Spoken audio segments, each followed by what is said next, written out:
Hey guys, sorry that there wasn't a new comic book day video yesterday. My pull list is down to 13 books now, so I'm going to be picking them up every couple weeks or once a month, depending on how anxious I am to read them, so that's why there wasn't a video yesterday.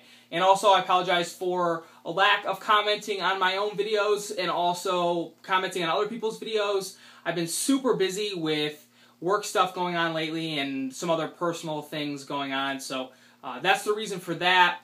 I am continuing to watch everybody's videos, but I usually do it while I drive, and when I do that, it's hard to comment without getting in a car accident. So moving forward, I'm going to be try to be a little bit more active in commenting and letting you guys know that I'm still there watching your videos. But anyway, I'm here today to do a graphic novel trade book haul. These are books that I've actually had for a little while, and I'm finally getting around to showing them off. So I'll start with the graphic novel trade stuff and then move into a few books at the end, so stick around if you want to see those. Before I get into it, here's the stack. Starting with some trades and then moving into a couple hardcovers at the end. I showed this last week in my Wednesday video, but I'll show it again. This is Letter 44, Volume 1, Escape Velocity. It is nice and shiny. Since then, I've actually read this, and I think I enjoy it more collected altogether than I did when I was reading it in single issues, so there's that. Next, I have a couple books from maybe my favorite series coming out right now. It's really great. One that I'm reading in single issues and also reading in trade. That is Rachel Rising. This is Volume 3, Cemetery Songs, and Volume 4, Winter Graves. I'm actually not sure when I started reading it in single issues, but I think most of Volume 4 I have read. So Volume 3, there'll be some new stuff in there for me, but I can't suggest this series enough. Definitely check it out in these individual trades. Maybe start picking up the single issues or wait until it's over. I'm sure Terry Moore will do some sort of collected edition for everything when it's all done. Next is a book by Rick Remender, Image, Wes Craig on art. This is Deadly Class Volume 1. I picked up the first issue of this and decided to trade weighted. I liked it, but I didn't like it enough to pick it up in single issues. I'm all over anything that Rick Remender writes outside of his Marvel stuff right now. So I'm really excited to get into this. Artwork's really fantastic as well, so really pumped.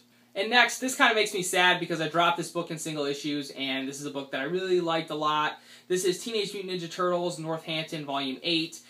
Because I've dropped a lot of titles to trade, I'm having to go back and catch up because I can't just pick up the trades where I stopped reading the single issues. I have to have all the trades. So this is the first Turtles trade that I picked up. There's 8 volumes of this, so I'll start with 8 and work my way backwards probably, or maybe I didn't read the stuff at the beginning, so maybe I'll go back to the beginning and start picking them up from there. But this series is really awesome. I picked it up probably around issue 20, and I loved every single issue that had come out. So I'm really excited to put all these trades together and read the next one whenever that comes out. I have no idea when Volume 9 is going to be out.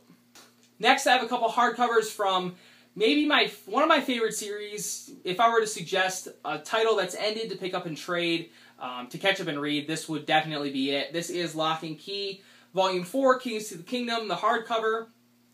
I don't know why this one's white and the rest of them are black. That kind of bothers me. And then I also have Volume 5. This is Clockworks. They have softcover trades of Lock and Key, but the hardcovers are so amazing, so I decided to pick these up. But I just need Volume 6, which I believe is called Omega, and I will be done with this.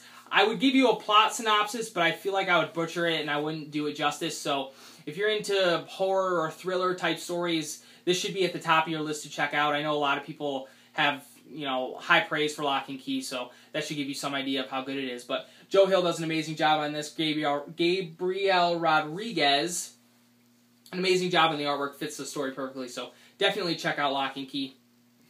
And then finally, for the comic book related thing, something that I might do an overview video on, I am not sure yet. This is Teenage Mutant Ninja Turtles, Volume 1, Change is Constant, the Deluxe Edition. This is the first volume of the IDW ongoing, but it's in this oversized Deluxe Edition format. Let me grab the other trade and I'll give you a size comparison. So here we have the Deluxe Edition compared to the normal trade. You can see it's quite a bit bigger, and I'm really pumped to get into this. Like I said, I haven't read the beginning of this TMNT ongoing series, but everything that I've read so far has been amazing, so I'm sure that this is going to be amazing as well. This has in the back it has some layouts and stuff done by Kevin Eastman. He sort of did layouts for the early parts of this book to sort of give it a similar feel to the original series of Turtles, which I love. So I'm really excited to get into this. I don't know if they're going to be doing more deluxe editions for this series, but I think I'm just going to stop at number 1 if they do more and just pick up the trades. I just wanted to have the first one because it has some really cool Kevin Eastman extras in the back.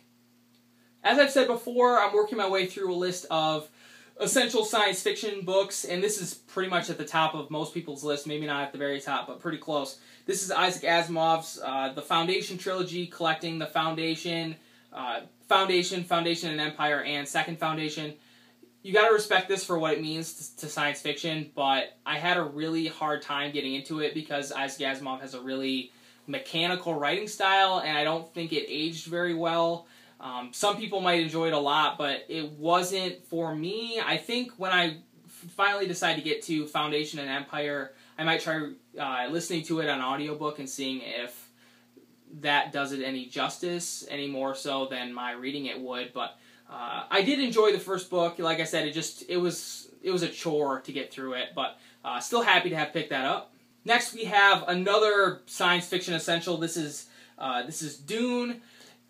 Really, what Lord of the Rings is to fantasy, Dune is to science fiction, and I haven't started reading this yet. This has been on my list to read for a really long time, and I think this is going to be the next one that I'm going to get to, but I picked up this nice hardcover edition. Most of the books that I'm going to be picking up are going to be in hardcover. I just prefer to have them that way, but really excited to read this. And finally, I have a couple books, one which is an upgrade over a softcover that I had, but this is Ender's Game by Orson Scott Card. This has become one of my favorite books ever, and if you don't know what this is about, Ender's Game is about a kid named Ender. He's 6 years old, and he's chosen to be sort of the savior of the human race. He's going to command the human army against a second alien invasion, sort of a preventative alien invasion after aliens have already invaded one time.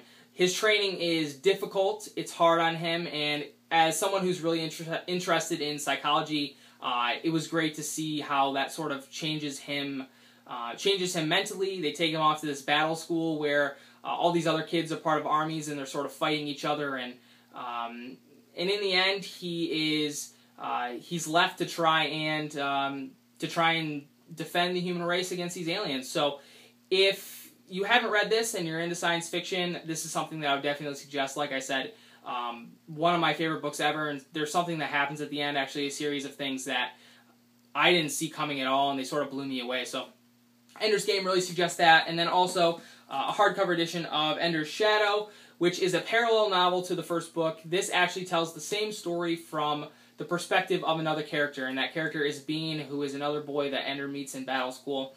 And on one hand, I didn't enjoy it as much as Ender's Game because it sort of undermines things that Ender accomplishes, because you realize that that Bean is sort of responsible for them as opposed to Ender.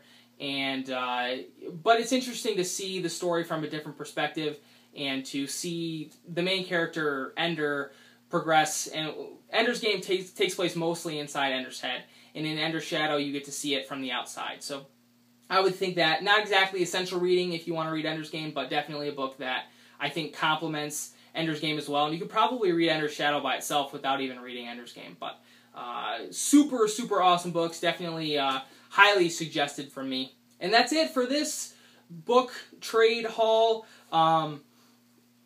Like I said, these books have been laying around for a while, so I'm pretty close to ordering my next batch of books. So maybe 2 weeks from now I'll have another one of these videos up. But I have some more things coming in, and I have a video planned for early on next week, some stuff coming in from eBay, so look out for that. Also, like I said, I think I might do an overview of that Turtles Deluxe Edition, so maybe that'll be on the horizon. But anyway, take care guys, thanks for watching, and I'll talk to you again soon.